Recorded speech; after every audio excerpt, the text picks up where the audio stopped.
내가 그동안 네 맘을 몰라줘서 미안해. 정말 진심으로 사과하고 싶었어. 이 영상을 보신 뒤부턴 이런 얘기는 하실 필요가 없어집니다. 이미 하셨다고요? 이렇게 여쭤볼게요. 그 말을 해서 상황이 좋아지셨나요? 사실 이런 얘기부터 하면 재회는 정말 어려워집니다. 오늘 영상을 끝까지 보시면 상대방에게 헤어지고 어떤 말을 해야 할지, 그리고 상대방이 이별을 후회하게 만들려면 어떤 얘기가 필요할지 정확하게 알게 되실 거예요. 오늘 영상 바로 시작합니다. 여러분이 착각하고 있는 게 있어요. 저를 사랑하는 마음을 깨닫고 후회하면 좋겠어요. 상대방이 나를 사랑하고 있으면서도 미처 실감하지 못한 상태로 이별을 선택했는데 뒤늦게 나를 사랑하는 감정을 깨닫고 후회하게 만들고 싶다는 거예요. 틀렸습니다. 후회는 스스로의 판단이 틀렸다는 판단 오류를 인지시키는 거예요. 어려운 단어 나왔죠? 전혀 어렵지 않아요. 이별 이후 자기가 선택한 이별 의사결정 과정이 틀렸었다는 걸 깨닫게 만드는 겁니다. 우리가 화가 나서 친구에게 실수를 저질렀다고 쳐요. 화에 휩싸인 순간은 내가 저지른 실수를 인정하지 못해요. 내 입장에선 그럴 수밖에 없었다. 친구가 근본적인 원인 제공을 했다. 이렇게 자기 방어를 하기에 급급해지죠. 근데 화가 풀리면 어때요?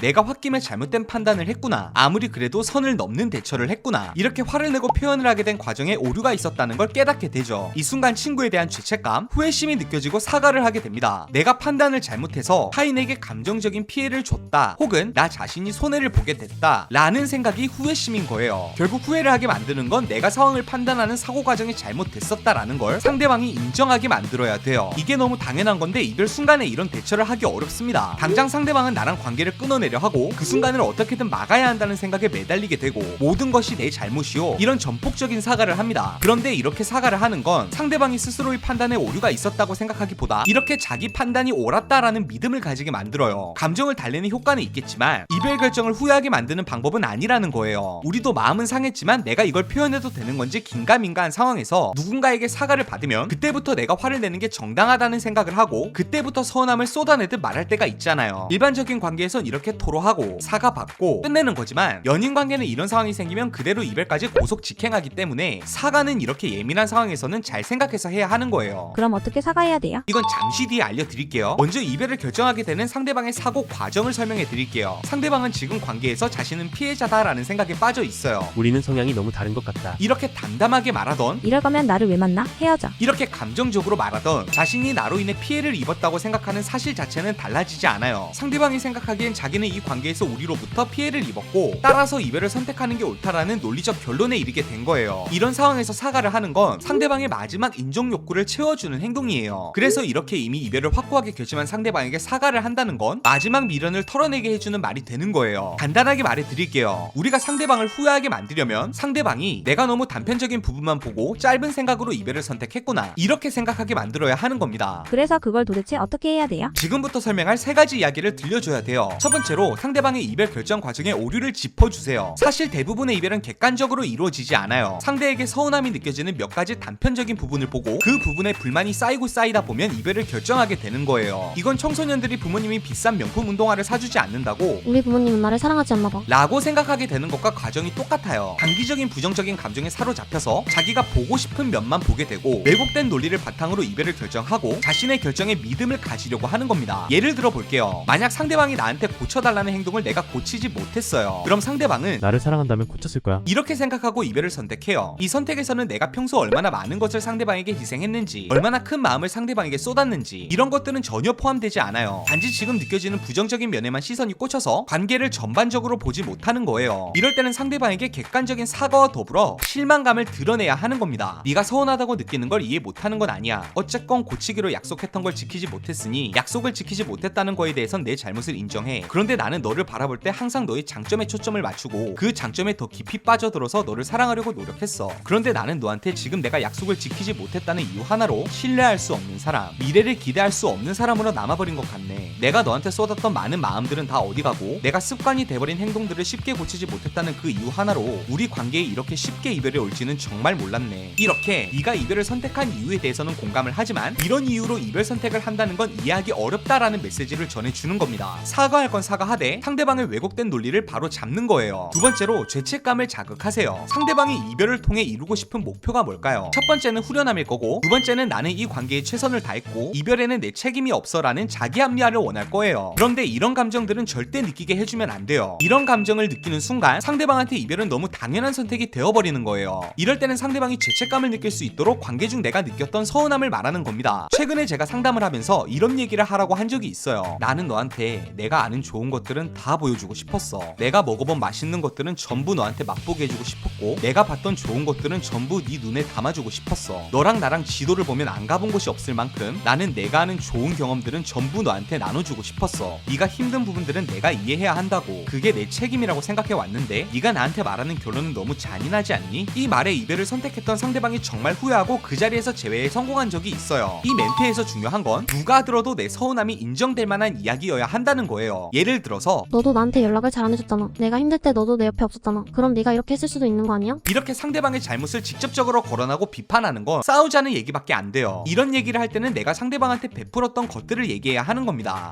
지금이야말로 내가 상대방에게 줬던 가치들에 대한 생색이 필요한 타이밍인 거죠. 세 번째로 해결 여지를 남겨주세요. 여기까지 얘기하면 상대방은 너도 나도 서로한테 상처가 많았네. 우린 헤어지는 게 맞겠다. 이렇게 생각할 거예요. 이때 필요한 게 지금 상황에 대한 해결 여지가 있다라는 걸 알려줘야 해요. 영화 아수라를 보면 자기를 배신한 정우성에게 황정민이 이렇게 말해요. 그래도 너는 멀쩡할 거야. 왜? 넌 내 새끼니까. 이렇게 말하는 장면이 있는데 저는 이 장면을 보면서 정말 사람을 잘 다룬다고 생각했어요. 물론 영화의 흐름상 정우성이 황정민의 편이 된 건 아니었지만 웬만한 사람들은 배신을 했다가도 충성을 다하겠다 싶더라고요. 이 상황은 황정민이 연기한 박성배라는 캐릭터가 아직 관계를 회복할 수 있다는 해결의 여지를 보여주는 장면이에요. 여기서 더 몰아붙이면 상대방은 나와의 관계를 포기해버릴 걸 알기 때문에 이렇게 힘든 상황이지만 해결할 수 있다라는 희망을 품게 만드는 거죠. 이 원리를 재회에 대입한다면 앞에서 말한 죄책감을 심어주는 말 뒤에 내가 그간 너한테 이런 감정을 느끼면서도 참아왔던 건 그래도 넌 내가 사랑하는 사람이었으니까, 내가 품어주고 안아주고 내가 이해해줘야 될 사람이었으니까, 심지어 지금도 마찬가지야. 네가 나한테 이별을 말한 지금에서도 나는 네가 불행하길 바라지 않아. 너랑 내가 만나온 기억 중에 나쁜 기억보다 좋은 기억이 그래도 많을 텐데 그 나머지 기억과 우리 관계의 결론이 불행하게 남길 바라지 않아. 이렇게 지금 상황을 해결할 수 있다는 여지를 남겨주는 거예요. 이 세 가지 얘기를 하면 상대방이 이 상황을 바라보는 시선이 완전히 달라져요. 지금까지는 이별은 너무 당연하고 이 상황에 대한 내 잘못은 없다고 생각해.